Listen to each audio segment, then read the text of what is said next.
खबरता तक पर दिखाई जाने वाली सुपरहिट फिल्मों की कहानियों की श्रृंखला की अगली कड़ी के रूप में मैं जिस फिल्म की कहानी लेकर आपके समक्ष इस समय उपस्थित हुआ हूँ वह फिल्म है सन्यासी। 1975 ईस्वी में रुपहले पर्दे पर आई इस फिल्म का निर्देशन सोहनलाल कंवर ने किया था और इस फिल्म में मुख्य भूमिका मनोज कुमार और हेमा मालिनी ने निभाई। मनोज कुमार और हेमा मालिनी के अलावा इस फिल्म में प्रेमनाथ, प्रेम चोपड़ा, प्राण, सुलोचना, जयश्री टी, हेलन जैसे कई कलाकारों ने महत्वपूर्ण अदायगी की थी और फिल्म में एक नई जान भरने का प्रयास किया था। यह फिल्म वर्ष 1976 के फिल्म पुरस्कारों को लेकर देखा जाए तो उसमें इसने बड़ी कामयाबी हासिल की थी। फिल्म फेयर अवार्ड में से इस फिल्म को लेकर सर्वश्रेष्ठ निर्देशक के तौर पर सोहनलाल कंवर को पुरस्कार दिया गया था, तो वहीं सर्वश्रेष्ठ अभिनेता और सर्वश्रेष्ठ अभिनेत्री के तौर पर क्रमशः मनोज कुमार और हेमा मालिनी को फिल्म फेयर पुरस्कार से नवाजा गया था। वहीं इस फिल्म में मधुर गानों के लिए संगीतकार शंकर जयकिशन को सर्वश्रेष्ठ संगीतकार के रूप में फिल्म फेयर पुरस्कार से नवाजा गया था। इस फिल्म ने जहां वर्ष 1975 में आते ही रुपहले पर्दे पर धूम मचा दी थी और ज़्यादातर लोगों को अपने आप से बांधे रखा था, वहीं कमाई के मामले में यह उस वर्ष की तीसरी सबसे बड़ी फिल्म थी। कमाई के मामले में भले ही यह तीसरी सबसे बड़ी फिल्म रही हो, लेकिन नाम, शोहरत और दर्शकों को बांधे रखने में यह फिल्म सबसे ज़्यादा कामयाब हुई थी। दर्शक क्षण क्षण की खबरों के लिए अगली सीन इस फिल्म को लेकर क्या आने वाली है यह जानने के लिए टकटकी लगाए हुए रुपहले पर्दे पर नज़रें गड़ाए रहते थे, क्योंकि क्षण प्रतिक्षण स्थितियां बदलती हैं, परिस्थितियां बदलती हैं और फिर एक कहानी जो नए रूप में आकर सामने उभरती है और इसका अंत तक यह स्थिति बनी रहती है। लोगों को पर्दे से बांधे रखने में यह फिल्म बहुत ज़्यादा कामयाब होती है और इस फिल्म के श्रुति मधुर गाने के तो खैर कहने ही क्या। मैं इन श्रुति मधुर गानों में से कुछ गाने आपके लिए सुनाता हूँ। चल सन्यासी मंदिर में तेरा चिमटा मेरी चूड़ियाँ साथ साथ खनकाएंगे, साथ साथ खनकाएंगे। मैं क्यों जाऊँ अंदर में, पाप है तेरे अंदर में, लेकर माला कंठ तो साला राम नाम गुन गाएंगे। चल सन्यासी मंदिर में। सुन बाल ब्रह्मचारी मैं हूँ कन्या कुमारी, तेरे मन प्रीत के ही रंग भर दूं, आज तपस्या भंग कर दूं। सुन बाल ब्रह्मचारी मैं हूँ कन्या कुमारी। सामने इसका ढल गया साया रे, आने वाला नजर नहीं आया रे, आने वाला नजर नहीं आया रे। कर्मण्येवाधिकारस्तु मा फलेषु कदाचन। कर्म किए जा फल की इच्छा मत करिए इंसान, जैसे कर्म करेगा वैसे फल देगा भगवान। यह है गीता का ज्ञान, यह है गीता का ज्ञान, यह है गीता का ज्ञान, यह है गीता का ज्ञान। क्या मार सकेगी मौत उसे, औरों के लिए जो मरता है। मिलता है जहाँ का प्यार उसे, औरों के जो आंसू पीता है। तो आइए जानते हैं क्या है फिल्म सन्यासी की पूरी कहानी। फिल्म सन्यासी की कहानी की शुरुआत एक मंदिर के दृश्य से होती है, जिसमें राय साहब अपने दीवान से यह कहते हैं कि मैंने अपने साथ जो वस्तुएं लाई है उसे गरीबों में बांट दो, और इस मंदिर के पीछे पड़े भूभाग में 11 कमरों का मकान गरीबों को रहने के लिए बनवा दो। इसके साथ वे भगवान से यह प्रार्थना करते हैं कि उनका पोता राम राय, जिसकी भूमिका मनोज कुमार ने निभाई है, वह एक नेक दिल इंसान बने। इसके बाद राय साहब अपने बहू रेणुका देवी, जिसकी भूमिका सुलोचना ने निभाई है, उससे पूजा समाप्त हो जाने की स्थिति में साथ ही घर चलने के लिए कहते हैं। वे सभी घर जा रहे होते हैं और इधर राम इस मंदिर में ईश्वर के समक्ष भगवान से यह प्रार्थना कर रहे हैं कि वह तो सन्यासी है, क्यों घर वाले उसे माया मोह के बंधनों में जकड़ने का प्रयास कर रहे हैं। वह भगवान से इन बंधनों से बचाने का आह्वान करते हैं। राम की प्रार्थना भगवान सुने इससे पहले ही उसके दादा राय साहब उसकी शादी तय कर देते हैं। ढेर सारे लोगों को आमंत्रित किया जाता है और ब्याह पूर्व भोज का कार्यक्रम चल रहा होता है। तभी राम अपने सांसों को अवरुद्ध कर मृतवत लेट जाता है। नौकर के द्वारा यह सूचना पाकर राय साहब अपने मित्र डॉक्टर के साथ वहां आते हैं। डॉक्टर राम के शरीर का परीक्षण कर उसे मृत घोषित कर देते हैं। तब राय साहब डॉक्टर की बातों का मजाक उड़ाते हुए कहते हैं, इसने योग विद्या से अपना श्वास रोक लिया है। फिलहाल तो इसने सिर्फ अपना श्वास रोका है, यह चाहे तो योग विद्या से हृदय की धड़कन तक को भी रोक सकता है। उसके बाद वह राम के निकट जाते हैं और उससे उठने के लिए कहते हैं। नहीं उठने की स्थिति में वह राम के बचपन के दिनों की नंगी तस्वीर सबको दिखा देने की बात करते हैं, और यह बात सुनते ही राम घबराकर उठकर बैठ जाता है। इसके बाद जब राम दूल्हा बन शादी करने के लिए जा रहा होता है, तब मन ही मन ब्याह के बंधन में नहीं बंधने का निर्णय लेता है और ब्याह मंडप से ही उठकर घोड़े पर चढ़कर भाग जाता है। राय साहब को इस घटना से बड़ा सदमा लगता है। वे काफ़ी बीमार पड़ जाते हैं। फिर वे एक वकील को बुलाकर एक वसीयतनामा तैयार करवाते हैं। इस वसीयतनामा के अनुसार उनकी मृत्यु के 1 वर्ष के अंदर राम की शादी होने पर उसकी संपत्ति राम के नाम करने की बात है।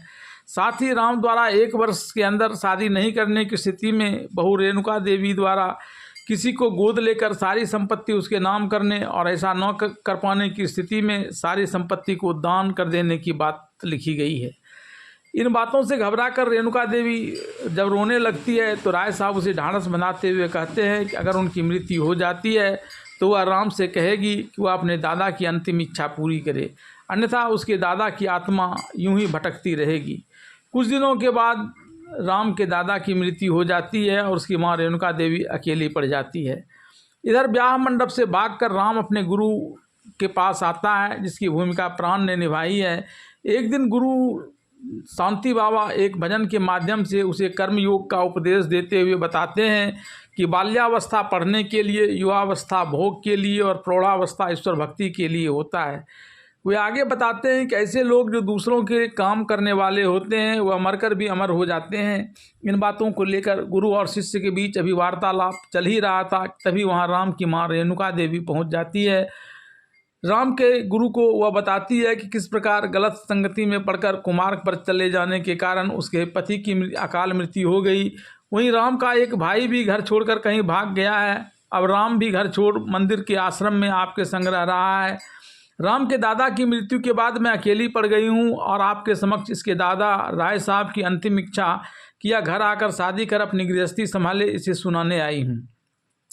इस पर मंदिर के पुजारी राम की माँ रेणुका देवी से कहते हैं कि भगवान पर भरोसा रखो, फिलहाल राम के साथ अपने घर चले जाओ और शादी के लिए इस पर कोई दबाव अभी नहीं डालना। प्रभु की इच्छा होगी तो मेरे कहे बिना ही यह शादी कर लेगा। मैं राम को कहकर उसे तुम्हारे साथ घर भेज दे रहा हूँ। इसके बाद पुजारी राम को माँ के साथ घर जाने के लिए कहते हैं। राम अपनी मां के साथ अपना घर आता है। इधर पर्दे पर अपराधियों के एक गिरोह जिसका सरगना मंगल सिंह है, जिसकी भूमिका प्रेमनाथ ने निभाई है, वह एक बड़ी लूट की घटना को अंजाम देने की तैयारी करता है। दरअसल शहर का एक बड़ा व्यापारी अपने पिता की मृत्यु होने पर अपने वजन के बराबर सोना दान करना चाहता है। मंगल सिंह का गुप्तचर उसे बताता है कि सेठ के यहाँ जितना सोना है उतना ही पुलिस का पहरा भी कड़ा है। इस पर मंगल सिंह कहता है कि जहाँ जितनी कड़ाई होती है वहाँ लूट की घटना को अंजाम देने में उसे उतना ही मज़ा आता है। फिर वह एक पुरोहित बनकर सेठ के अपने पुरोहित को यह कहकर वहाँ से हटवा देता है कि उसे मंत्रों का उच्चारण ज्ञान नहीं है।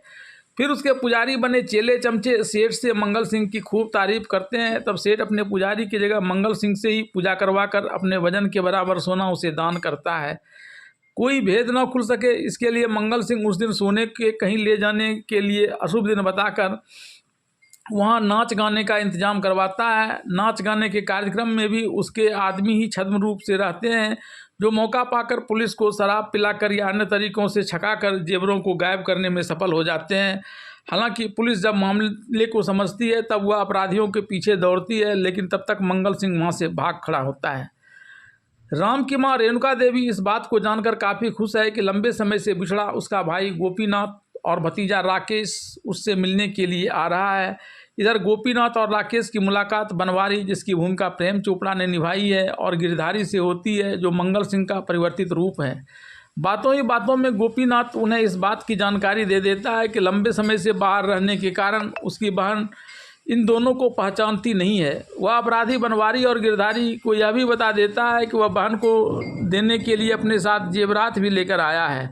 बनवारी और गिरधारी इसे एक अच्छा मौका समझते हैं और रास्ते में इसे लूटने की योजना बनाकर रेलगाड़ी से इन्हें रेणुका देवी से मुलाकात कराने राम का घर ला रहे होते हैं। तभी ट्रेन में पुलिस इंस्पेक्टर शेखर को इन दोनों पर शक होता है और वह इन दोनों को पकड़ने की बात करता है।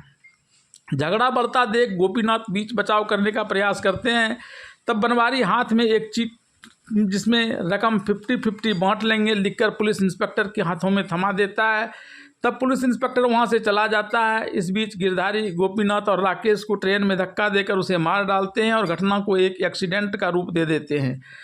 फिर वह बनवारी को गोपीनाथ और राकेश को दिखाते हुए कहता है कि बनवारी और गिरधारी मर गए, अब ये दोनों अपराध के आगे का खेल गोपीनाथ और राकेश के रूप में ही खेलेंगे। जब छद्म वेशधारी अपराधी गोपीनाथ और राकेश राम के घर में प्रवेश करता है, तब राम रामचरितमानस की उन पंक्तियों को पढ़ रहा होता है जिसमें कहा गया है कि किस प्रकार से राक्षस ने कपट स्वर्ण मृग बन राम और लक्ष्मण को भुलावे में रखा और दुष्ट रावण ने माता सीता का अपहरण कर लिया था। राम की माँ रेणुका देवी अपने बिछड़े भाई को पाकर बहुत खुश हुई। राम इस बात को कहकर सबको संदेश में डाल देता है कि भगवान और दुष्ट कभी भी किसी भी रूप में लोगों को मिल सकते हैं। फिर माँ के कहने पर वह अपने मामा गोपीनाथ को प्रणाम करता है और भाई राकेश से मिलकर खुशी प्रकट करता है। गोपीनाथ और राकेश के रूप में अपराधी अपनी योजना को धीरे धीरे आगे बढ़ाने की सोच वहीं पर टिक जाते हैं। राम अपनी माँ, मामा तथा ममेरे भाई के साथ दीवान के पास जाकर यह कहता है जिस प्रकार से उसके दादा के ज़माने में दान पुण्य के कार्य हो रहे थे, वैसे ही दान पुण्य के कार्य आगे भी होते रहेंगे। राम की माँ दीवान को आरती, जिसकी भूमिका बाद में हेमा मालिनी ने निभाई है, उसे भी प्रत्येक माह एक निश्चित धनराशि भेज देने के लिए कहती है। जब राम आरती के बारे में पूछता है तो दीवान उसे उसके दादा के दोस्त की बेटी होने की जानकारी देता है। एक दिन राम के गुरु शांति बाबा राम से मिलने महल में आते हैं। वे राम से पूछते हैं क्या उसने दादा की हर इच्छा पूरी करने का मन बना लिया है। जब राम जवाब में हाँ कहता है तो वे राम से अपने दादा के इच्छा अनुसार अपना ब्याह भी कर लेने के लिए कहते हैं। इसके बाद राम वहाँ से हटकर महल के ऊपरी हिस्से में चला जाता है। तब राम का गुरु शांति बाबा राम की माँ से कहते हैं कि वे किसी भी तरह से राम का मन गृहस्थी में लगाने का प्रयास करे। तब शांति अपने दीवान को बुलाकर आरती के बारे में जानकारी प्राप्त करना चाहती है कि वह देखने में कैसी है। इस पर दीवान उसे नहीं देखने की बात करता है। इसके बावजूद राम की माँ रेणुका देवी दीवान से आरती को यहाँ बुला लेने के लिए पत्र लिखने के लिए कहती है। इन बातों को रेणुका देवी का छद्म रूपधारी भाई और भतीजा राकेश भी सुनता है और अपने अपराध को आगे बढ़ाने की योजना बना लेता है। इस योजना के अनुसार अपराधियों के इस गिरोह में शामिल चंपा, जिसकी भूमिका भी हेमा मालिनी ने ही निभाई है, वह असली आरती जो इस वक्त जबलपुर जाने की तैयारी कर रही है उसे टकरा कर गिर जाती है और फिर वह संभालते हुए आंचलिक भाषा में उससे बात करते हुए कहती है कि उस 2 गुंडे उसके पीछे पड़ गए हैं, जिससे बचाकर उसने इस पर बड़ा आह्सान किया है। साथ ही उससे यह भी कहती है कि वह अपने भाई के यहाँ जा रही थी जब गुंडे उसके पीछे पड़ गए थे। अब उसे भाई के घर जाने में भी उन गुंडों से डर लग रहा है। ऐसे में वह कृपा कर उसे उसके भाई के घर पहुँचा दे। हालांकि इस पर असली आरती शाम की ट्रेन से खुद जबलपुर जाने और समय नहीं होने की बात करती है। तभी वह गुंडा फिर से वहां आ जाता है। आरती पुलिस में शिकायत कराने की बात का धमका कर उसे वहां से भगा देती है। फिर वह यह कहकर चंपा के साथ उसके भाई के घर पहुंचाने के लिए जाती है कि वह जल्दी ही उसे वहां छोड़कर वापस चली आएगी और शाम की गाड़ी पकड़कर जबलपुर जा सकेगी।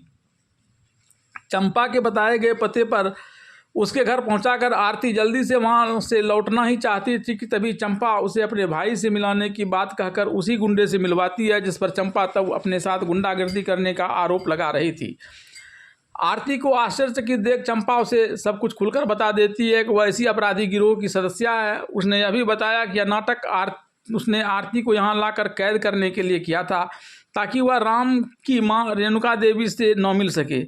इसके साथ ही अपराधियों ने उस पर छुरा तान दिया और चंपा ने उसे धमकाते हुए कहा कि जैसा कहा जा रहा है वैसा करो, नहीं तो बोटी बोटी काट दी जाएगी। गुंडों ने आरती की पिटाई कर और डरा धमका कर उसे एक कमरे में ले जाकर बंद कर दिया। फिर तय योजना के अनुसार अपराधियों ने चंपा को राम के घर जाकर वहां कुछ दिन रहकर उसे भरोसे में लेकर धीरे धीरे खाने में विष देकर कुछ दिनों में उसकी जान ले लेने का आदेश दिया। चंपा नकली आरती बन किसी की जान लेने के लिए तैयार नहीं हो रही थी। तब उसे एक गुंडा ने बताया कि बड़े बॉस का यही ऑर्डर है। फिर कुछ सोच चंपा नकली आरती बनकर राम का घर जाने के लिए तैयार हो गई। गोपीनाथ और राकेश के रूप में अपराधी के इस गिरोह का सरगना खुद अपने साथ साथ नकली आरती बने चंपा को राम की मां रेणुका देवी से मिलाते हैं। आरती यहाँ राम को पूजा करते हुए देखती है तो जाकर मूर्ति के बगल में खड़ी हो जाती है। आँख खुलने पर जैसे ही राम इस नकली आरती को देखता है वह भड़क जाता है और उसे अपने से दूर जाने के लिए कहता है। रेणुका देवी इस नकली आरती जिसे वह असली समझ रही है किसको सारी बातें समझाती है कि किस प्रकार से वह राम का मन गृहस्थी में लगाने का उपाय करे। दूसरे दिन आरती दूध का गिलास लेकर राम को पिलाने के लिए आते वक्त अपने अंगूठी में छिपाए हुए जहर उसमें मिला देती है, क्योंकि गिरोह का सरगना गोपीनाथ और राकेश यहाँ रेणुका देवी के भाई और भतीजे के रूप में रहकर उस पर नज़र रखे हुए है। हालांकि जैसे ही वह दूध की गिलास लेकर राम के पास जाती है राम जहर जहर चिल्लाने लगता है। इसके बाद जब राम यह कहकर कि प्रभु प्रसाद के अलावा किसी भी लड़की के द्वारा लाया गया दूध उसके लिए जहर ही है, राम के ऐसा कहने से वहाँ गोपीनाथ और राकेश को कुछ राहत मिलता है। इधर रेणुका देवी आरती को किसी भी शर्त पर राम को प्रेमासक्त करने के लिए उकसाती है।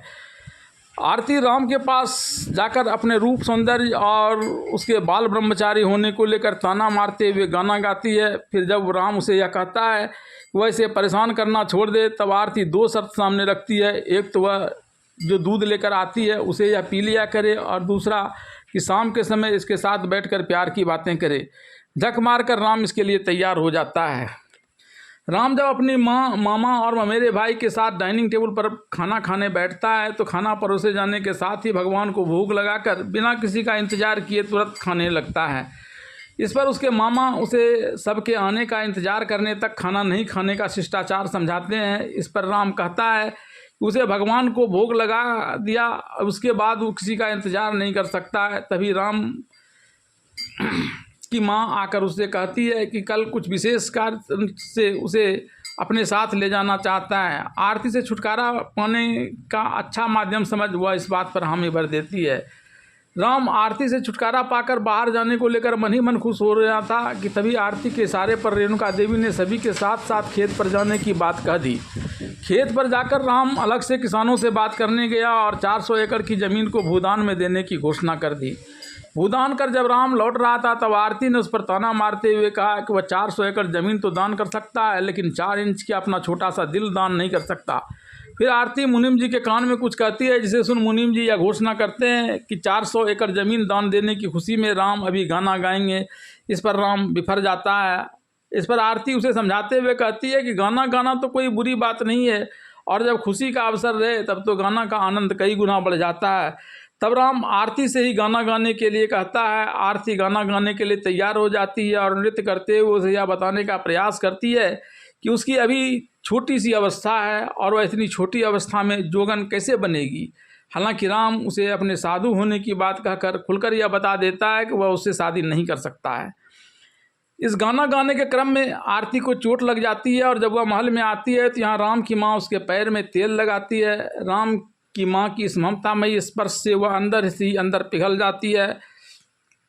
उसे यहाँ आने के अपने उद्देश्य पर पछतावा होता है। तभी एक नौकर राम की माँ के पास आकर उसे यह खबर देता है कि राम को तेज बुखार आ गया और वह मूर्छित हो गए हैं। आरती इन तमाम परिस्थितियों को देखकर मन ही मन यह निश्चय कर राम के कमरे में आती है कि वह सारी बातें उसे सच सच बता देगी। लेकिन इससे पहले कि वह कुछ बता पाए, राम ही दूध में जहर मिलने और उसके नहीं पीने की बात करता है। हालांकि यहाँ भी वह अपनी उसी परिभाषा को दोहराता है कि माँ और भगवान के अलावा अन्य किसी स्त्री का दूध उसके लिए जहर है, वह इसे नहीं पिएगा। और इस मामले में वह जब आश्वस्त होकर बाहर निकलती है तो मंदिर में जाकर इस परिवार के सभी सदस्यों के अच्छी बातों के लिए भगवान से इन्हें सुरक्षा देने की बात करती है। गोपीनाथ और राकेश के छद्म रूप में रह रहा गुंडे गिरोह का सरगना आरती की इस बात को छिप कर सुन लेता है। वह आरती को अपना सोच बदलने के लिए और इस परिवार का बुरा कर अपना भला करने के लिए फ़ोन पर धमकी देते हैं। ऐसा न करने की स्थिति में वे उसकी मां को मार देने की धमकी देती है। इस धमकी पर वह अपराधी सरगना गोपीनाथ और राकेश को बता देती है कि वह इस परिवार के लोगों का न तो खुद बुरा करेगी और न ही किसी को ऐसा करने देगी। आरती के इस बदले रूप को देखकर छद्मवेशधारी गोपीनाथ और राकेश राम की मां रेणुका देवी के पास जाता है। यहाँ रेणुका देवी उसे बताती है कि उसकी इच्छा राम का ब्याह आरती से कर देने की है। इस बात को सुन दोनों अपराधी चौकन्ना हो जाते हैं और मौका पाकर राम की हत्या तक की योजना बनाते हुए रेणुका देवी आरती और राम के साथ एक गुरु शांति बाबा के पास हरिद्वार आते हैं। तभी बीच में इंस्पेक्टर सामने आ जाता है, जिसे गोपीनाथ और राकेश बने बनवारी पर शक हो जाता है। इंस्पेक्टर को देख दोनों छद्मवेशधारी गोपीनाथ और राकेश डर कर वहाँ से भागते हैं, छिपते हैं और जहाँ अपराधी मंगल सिंह साधु वेश में किसी अपराध को अंजाम देने की योजना में प्रवचन कर रहा है, वहां पहुंच जाता है। गिरधारी बनवारी को पहचान कर वह उसे अपने चरणों पर झुके रहने का नाटक करते हुए सधुकड़ी अंदाज में पुलिस को दिग्भ्रमित कर वहां से वापस जाने के लिए बाध्य कर देता है। छद्मवेशधारी गोपीनाथ और राकेश के चले जाने के बाद रेणुका देवी, आरती और राम गुरु शांति बाबा के पास आते हैं। राम से हटकर रेणुका देवी राम के गुरु शांति बाबा से यह कहती है कि वह राम को गृहस्थ जीवन से जोड़ने के अपने प्रयास में नाकाम रही। इस पर राम के गुरु शांति बाबा यह कहते हैं कि असमय मन छोटा करने का नहीं है, क्योंकि राम के मन में बचपन से ही कई बातें बिठा दी गई हैं जिसे निकाले बिना वह घर गृहस्थी के बंधन में नहीं बन सकता। इसके बाद वे आरती के पास आकर उसे बेटी संबोधित करते हुए कहते हैं कि वह राम की सीता बन सकती है, लेकिन इससे पहले उसे मेनका बनना होगा। जैसे मेनका ने विश्वामित्र की तपस्या भंग कर उन्हें गृहस्थ जीवन जीने के लिए मजबूर कर दिया था, वैसे ही वह भी कर सकती है। उसमें मेनका वाले तमाम विलक्षण गुण भी हैं जो राम के सन्यासी बने रहने के भ्रम को तोड़कर उसे गृहस्थ जीवन की तरफ बढ़ने के लिए प्रोत्साहित कर सकता है। राम के गुरु के आश्रम से वापस लौटकर आरती अपने अभियान में पूरी तरह से जुट जाती है। पूजा में तल्लीन राम को पहले तो वह अपने पैरों की झंकार सुनाकर अपनी तरफ आकृष्ट करती है, जिस पर राम गुस्सा करते हुए कहता है कि वह पहले ही उसे पैरों में पायल पहनकर छम छम करते हुए यहाँ आने से मना कर चुका है। इस पर आरती अपने पैर के घुंघरू को हाथों से बजाते हुए दिखाकर यह कहती है कि उसका तो आरोप निराधार है, पैर में तो घुंघरू हैं ही नहीं, ये तो हाथ में है। फिर वह भिन्न भिन्न भाव भंगिमा से राम का ध्यान अपनी तरफ आकृष्ट करने का प्रयास करती है। उसके इस प्रयास पर जब राम यह कहता है कि उसे पूजा पाठ में ही लगे रहना है, तब आरती उसके पूजा के चिमटे को उठा लेती है और बड़े आकर्षक मुद्रा में नृत्य करते हुए उसके चिमटे और अपनी चूड़ियों को साथ साथ बजाने की बात करती है। इसके बाद वह उसके दुसाले और अपनी चुनरी के साथ साथ लहराने की बात कर बड़े प्रेम से मंदिर जाने की बात करती है। भिन्न भिन्न वस्त्रों और भाव भंगिमाओं वाले नृत्य प्रदर्शन से वह राम का ध्यान अपनी ओर आकृष्ट करने के लिए प्रेम को सबसे बड़ा पूजा बताती है। हालांकि राम अभी भी गृहस्थ बंधन में बंधने को तैयार नहीं है, लेकिन कुछ कुछ प्रेम के अंकुर अब उसके हृदय में फूटते हुए जरूर नजर आने लगे हैं। उधर साधु बना मंगल सिंह अपने ऊपर विश्वास करने वाली एक महिला भक्त को धोखे से अपने घर बुलाकर उसके साथ बलात्कार करता है और फिर राम के मामा गोपीनाथ, जो यहाँ छद्मवेश में रह रहा है और हकीकत में एक गुंडा है, उसके बुलावे पर मंगल सिंह भक्त के रूप में अपराधियों की एक बड़ी फौज लेकर राम के घर में प्रवेश करता है।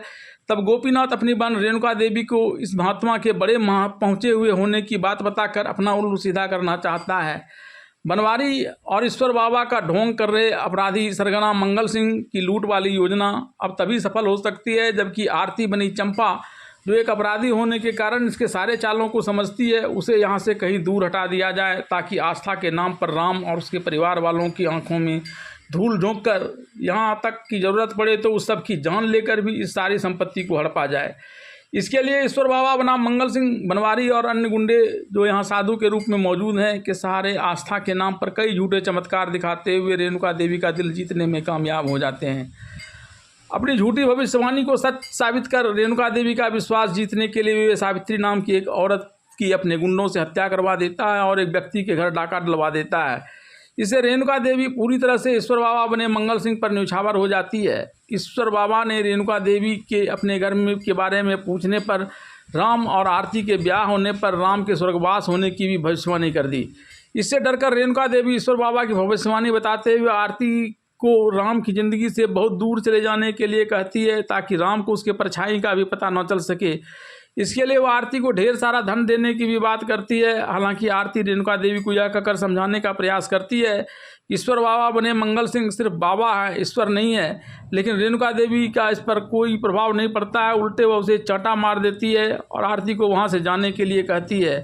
आरती बार बार रेणुका देवी को समझाने का प्रयास कर रही होती है, तभी राम वहाँ आ जाता है और अपनी माँ से कहता है कि उसने सारी बातें सुन ली है। साथ ही वह यह भी कहता है कि स्थिति में अगर ईश्वर बाबा की बात सच मान ली जाए तो आरती से शादी करने पर उसकी मृत्यु हो जाएगी, तो फिर मेरे गुरु जी शांति बाबा के कहे शब्द गलत होंगे और अगर मेरे गुरु शांति बाबा की बातें सही हैं तो ईश्वर बाबा की बात गलत होगी।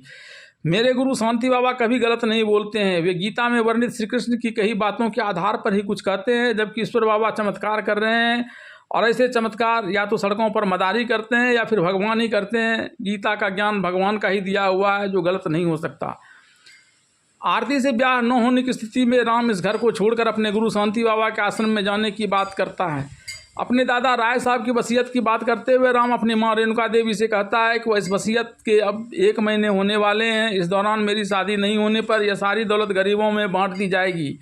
दान का कार्य तो बहुत महत्वपूर्ण होता है, लेकिन स्कूल के आगे बढ़ाना का काम भी उतना ही ज़रूरी है। तुम राकेश को अपना बेटा बना लो और संपत्ति इसके नाम कर दो। इस बात को सुन राकेश और गोपीनाथ खुश हो जाता है और वह ईश्वर बाबा की मदद से जल्दी यह शुभ कार्य करवाना चाहता है। ईश्वर बाबा राकेश का नाम बदलकर भरत कर रेणुका देवी का पुत्र के रूप में उसे बताते हैं। इसके बाद ज़मीन के कागजात भरत के नाम करने की प्रक्रिया प्रारंभ होती है। तभी राम के गुरु शांति बाबा वहाँ आ जाते हैं और ईश्वर बाबा पर संदेह व्यक्त करते हैं। जब ईश्वर बाबा अपने हिसाब से हर कुछ तबाह कर देने की बात करते हैं तो शांति बाबा से कहते हैं कि उसे जो कुछ करना है वह कर लो, मैं यहीं खड़ा रहता हूँ। लेकिन राम की माँ करुणा देवी उन्हें अपना सौगंध देकर वहाँ से हटने के लिए बाध्य कर देती है। तब वह यह कहते हुए यहाँ से चले जाते हैं कि जो होना था वह हो गया और जो होना है वह तो होकर रहेगा।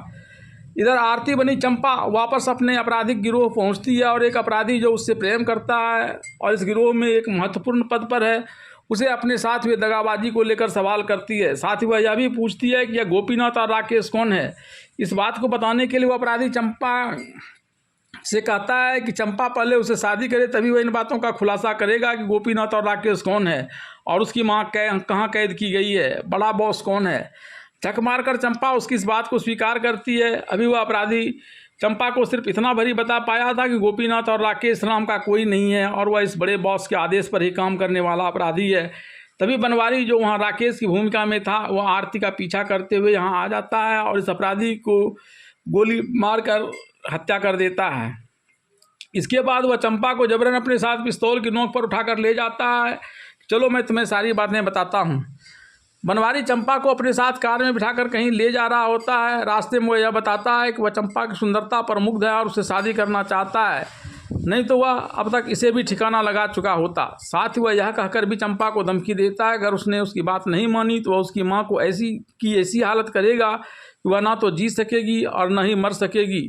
चंपा डरकर फिलहाल उसकी बात मान लेने का नाटक करती है। चंपा जो अब तक आरती बनकर राम के घर में रह रही थी, जिसे राम की माँ रेणुका देवी ने ईश्वर बाबा के कहने पर घर से भगा दिया था, वह राकेश के साथ उसकी होने वाली पत्नी चंपा के रूप में हवेली में वापस लौटती है। रेणुका देवी जब उसे घर से बाहर जाने के लिए कहती है तो राकेश जोर देकर कहता है कि चंपा अब यहीं मालकिन बनकर रहेगी। साथ ही चंपा भी रेणुका देवी को कहती है कि अब उसे इसकी मर्जी पर रहना होगा, नहीं तो वह इस घर को छोड़कर कहीं चली जाए। इसके बावजूद भी जब रेणुका देवी चंपा को वहां से जाने के लिए कहती है तो चंपा उसे एक झन्नाटेदार थप्पड़ मारते हुए कहती है कि अपने औकात में रहने सीखो। रेणुका देवी जब अपने इस नए बेटे भरत को ऐसा न करने की हिदायत देती है तो वह कहता है कि वह कोई भरत नहीं है, वह तो राकेश है और उससे इसका कोई संबंध भी नहीं है। राम की माँ रेणुका देवी जब यह बात अपने भाई बने गोपीनाथ से कहती है तो वह सीधे सीधे इस मामले से अपना हाथ हटा लेता है। अब सब मिलकर राय साहब से जुड़ी सारी यादों के साथ ही भगवान की सारी मूर्तियों को यहाँ से ले जाने लगता है। रेणुका देवी जब इसे रोकती है तो गोपीनाथ उससे कहता है कि वह उसके रास्ते से हट जाए, क्योंकि वह उसका कोई भाई नहीं है और अगर उसने बीच में आने का प्रयास किया तो उसके गंभीर परिणाम उसे भुगतने होंगे। इधर चंपा एक कोठरी में बंद होकर भगवान से प्रार्थना करती है कि मजबूरी में उसने राम की माँ रेणुका देवी को एक थप्पड़ मारा। वह भगवान से यह भी प्रार्थना करती है कि भगवान उसे शक्ति दे जिससे वह राकेश और गोपीनाथ के बारे में जानकारी इकट्ठा करके इस घर को बर्बाद होने से बचा ले, भले ही इस कार्य में उसकी और उसकी माँ की मौत क्यों न हो जाए। अपनी चालों से राम को उसके गुरु के घर भेजकर राय साहब की पूरी संपत्ति हड़प कर राकेश और गोपीनाथ पूरा मौज मस्ती कर रहा है। यहाँ तक कि राकेश चंपा को भी अपनी पत्नी बनाकर यहाँ लाकर यासी और मौज मस्ती कर रहा है। उधर मंगल सिंह, जिसने इस संपत्ति के हस्तांतरण में ईश्वर बाबा के रूप में बड़ी भूमिका निभाई थी, वह इस बात से नाराज होकर कि उसे कोई भी संपत्ति नहीं दी जा रही है, राम के महल में ही आ जाता है। यहाँ राकेश और मंगल सिंह आपस में एक दूसरे को देख लेने की धमकी देते हुए पिस्तौल निकाल लेते हैं। तब चंपा कहती है कि यह लूटी हुई संपत्ति है, इसको मिल बांट कर खाने में ही फ़ायदा है, क्योंकि अगर गोलियां चलेगी तो सब कुछ गड़बड़ हो जाएगा। इसके बाद वहाँ जश्न का दौर चल रहा है। चंपा नृत्य करते हुए सबको शराब पिला रही है। वह मंगल सिंह और राकेश बनवारी दोनों का भरोसा जीतकर अपना हित साधने में जुटी हुई है। राम की माँ इस दृश्य को देखकर पछता रही है। हालांकि चंपा ने उसे सारी बातें बताते हुए उस बात को गुप्त रखने और समय का इंतजार करने की सलाह दी है। सभी को शराब के नशे में मदमस्त कर देने के बाद चंपा राम की माँ रेणुका देवी से पुलिस बुलाने के लिए कह ही रही होती है कि तभी मंगल सिंह वहाँ आ जाता है और दोनों पर पिस्तौल दान देता है। तभी चंपा अचानक उस पर वार कर देती है, जिससे उसका पिस्टल गिर जाता है और शराब के नशे में होने के कारण उसका भी संतुलन बिगड़ जाता है, वह भी वहीं लुढ़क जाता है। इसके बाद चंपा और राम की माँ रेणुका देवी वहाँ से चलकर राम के गुरु शांति बाबा के आश्रम में आ जाते हैं। यहाँ चंपा शांति बाबा को वो सारी बातें बता देती है, किस प्रकार से उसके पिता की मृत्यु होने के बाद वह और उसकी माँ अकेली हो गई थी। तब एक दिन पुलिस का वेश में यही डाकू मंगल सिंह उसके घर में देर रात में आया था। उस समय वह पुलिस की हत्या कर भाग रहा था। घर में घुसते उसने इसकी माँ पर पिस्तौल तान दी थी। पीछे लगी पुलिस को चंपा के द्वारा यह कहलवा कर कि यहाँ कोई नहीं छिपा है, उसने वापस लौटा दिया था। इसके बाद जब दोनों माँ बेटी ने उसे वापस जाने के लिए कहा तो उसने कहा कि वह कहीं नहीं जाएगा, अब चंपा इसके इशारे पर काम करेगी और उसके बदले में इसकी माँ को कब्जे में कर वह रखे रहेगा, और अगर चंपा ने थोड़ी भी चालाकी दिखाई तो इसे मार दिया जाएगा। चंपा ने मजबूरी में अब उसके लिए काम करना शुरू कर दिया और यहाँ तक कि वह राम को दूध में जहर देकर धीरे धीरे उसकी हत्या करने के लिए ही अपराधियों के द्वारा यहाँ भेजी गई थी। उसके लिए असली आरती का अपहरण कर मुझे नकली आरती बनाकर यहाँ भेजा गया था, लेकिन यहाँ माँ की करुणा से उसका हृदय परिवर्तन हो गया है। अब वह अपनी माँ की जान के बदले इस करुणामयी माँ और उसके पुत्र की जान लेना नहीं चाहती थी। इसके बाद अपराधियों ने फिर दूसरा तरीका अपनाकर मुझे यहाँ से दूर कर सारी संपत्ति पर कब्जा कर लिया है। हालांकि मैं इस घर की भलाई के लिए फिर अपराधी के रूप में यहाँ आ गई हूँ और अपराधियों को नशा पिलाकर पुलिस के हवाले करने ही वाली थी कि तभी भंडा फूट गया और मैं तथा राम की माँ किसी तरह भागकर आपके पास आई हूँ। यह सुन राम अपने आप को दोषी मानने लगता है। पश्चाताप की अग्नि में जलते हुए कहता है, अगर शुरू में ही उसने माँ की बात मानकर आरती से शादी कर ली होती तो यह झमेला ही नहीं हुआ होता। इस पर उसके गुरु शांति बाबा ने उसे गीता का पाठ पढ़ाते हुए हर दुर्योधन से हर दुष्ट से लड़कर अपना पश्चाताप करने का सुझाव दिया। राम अपने गुरु से आशीर्वाद लेकर गीता के अनुसार दुष्टों का नाश करने के लिए निकल पड़ता है। बदला लेने के उद्देश्य से राम अपने घर वापस लौटता है। यहाँ राकेश और गोपीनाथ को अयाशी करते हुए देखता है, मदिरा पान करते हुए पाता है। राकेश और गोपीचंद भी राम को यहाँ देखकर हतप्रभ हो जाता है और पूछता है कि उसे यहाँ किसने आने दिया। तब राम इस संपत्ति का वारिस होने की बात करता है। इस पर दोनों कहते हैं कि वह संपत्ति कभी तुम्हारी थी, लेकिन अब वह मेरी है। साथ ही वह दोनों को कंस मामा और दुर्योधन का कर धिक्कारता है। तो इससे गुस्से में आकर दोनों अपने गुंडे को राम को मारकर फेंक देने का आदेश देता है। लेकिन राम एक एक कर सारे गुंडों के साथ साथ राकेश और गोपीचंद को भी पीट कर खस्ता हाल कर देता है। इस बीच मरणासन्न अपराधी ने राम को बताया कि इस गिरोह का असली सरदार मंगल सिंह है, जो ईश्वर बाबा बनता है। तब राम भी साधु का वेश धारण कर लेता है और चंपा के साथ जगह जगह प्रवचन कर ईश्वर बने मंगल सिंह और अन्य गुंडों की पोल खोलता है। ईश्वर बाबा बन मंगल सिंह खुद एक बार इसकी प्रवचन में आकर धांधली करना चाहता है, लेकिन इसे मिल रहे जन समर्थन को देखते हुए मंगल सिंह वापस लौट जाता है। राम के हाथों पिटाई होने के बाद राकेश और गोपीनाथ भी साधु बने राम के एक प्रवचन में पहुंचता है। यहाँ साधु बना राम जल्दी ही दोनों की मृत्यु होने की बात बताता है, जिसे सुनकर दोनों काफ़ी घबरा जाते हैं। इधर प्रवचन कर जब राम बना साधु बाबा लौट रहा होता है, तभी ईश्वर बाबा के आदमी एक दुपट्टा उसके ऊपर फेंक कर उसे बंदी बना लेता है और अपने अड्डे पर ले जाता है। यहाँ ईश्वर बाबा के साथ ही गोपीचंद और राकेश भी मौजूद है। ईश्वर बाबा राम को भजन कीर्तन के माध्यम से मारने की बात करता है। फिर भजन के कार्यक्रम के बीच चिमटा, त्रिशूल आदि अस्त्र शस्त्र से उसके ऊपर हमला बोल दिया जाता है। राम बहादुरी से लड़ता है और गोपीचंद तथा राकेश समेत कई अपराधियों को पीट कर खस्ता हाल कर देता है। तभी ईश्वर बाबा की एक गोली उसे लग जाती है और वह वहीं गिर जाता है। इस बीच वहाँ शांति बाबा भी आ जाते हैं। ईश्वर बाबा उससे परिचय पूछता है तो वह अपने आप को शांति बाबा बताते हुए भक्तों का भक्त बताते हैं। जब ईश्वर बाबा उसे अपनी सेवा करने के लिए कहता है तो वह कहता है कि वह तो हर किसी की सेवा करने के लिए तैयार है, वह चाहे तो आदेश करे, वह उसकी सेवा करने के लिए तैयार है। इस बीच ईश्वर बाबा उस आरती को सौंप देने का आदेश देता है। इसके बाद दोनों के बीच वार्तालाप काफ़ी गर्म हो जाता है। ईश्वर बाबा शांति बाबा की पिटाई करने लगता है। चोटिल होकर वह भगवान के चरणों में गिर जाता है। तभी उसे प्रेरणा मिलती है कि वह वहाँ पड़े दीपदान को उठाकर ईश्वर बाबा पर हमला बोल देता है। लेकिन अंत में ईश्वर बाबा शांति बाबा को घायल कर आरती को उठाकर वहाँ से भागने में कामयाब हो जाता है। राम को घायल जान गुंडे उसे गंगा नदी में बहा देते हैं, लेकिन जब वह बाहर होता है तो एक फ़कीर की नज़र उस पर पड़ती है और वह उसे निकाल देता है, उसे जिंदा पाता है। राम कहता है कि उसने योग क्रिया से रक्त के स्राव और अन्य सभी चीज़ों पर रोक लगा दी, जिससे उसके प्राण बचे हैं। तब वह हकीम कहता है वह कुछ औषधि भी ले ले जो गंगा माँ की कृपा से उसके पास हैं, वह उसके घाव को जल्दी ठीक कर देगा। लेकिन राम कहता है कि उसे अभी पहले अपने गुरु के पास जाना है इसी हाल में। और जब वह अपने गुरु के आश्रम में जाता है तो गुरु को ईश्वर बाबा के द्वारा बुरी तरह से पिटाई किए जाने के कारण अंतिम सांसें गिन रहा होता हुआ पाता है। और जैसे ही राम स्पर्श करता है उसके गुरु शांति बाबा उसके हाथ में ही प्राण त्याग देते हैं। तब राम उसके और दैहिक क्रिया संपन्न करता है। और इधर मंगल सिंह को पुलिस के द्वारा पकड़े जाने का भय सता रहा है और वह भागने की योजना बनाता है। तभी वहाँ एक अन्य गुंडा जो विदेश से आने की बात करता है, वहाँ आकर अपने गैंग के साथ धड़ाधड़ गोलियां चलाने लगता है और बताता है कि उसके अपराधी के वहाँ से यहाँ भागकर भारत आने पर ही वह उसका पीछा कर रहा था।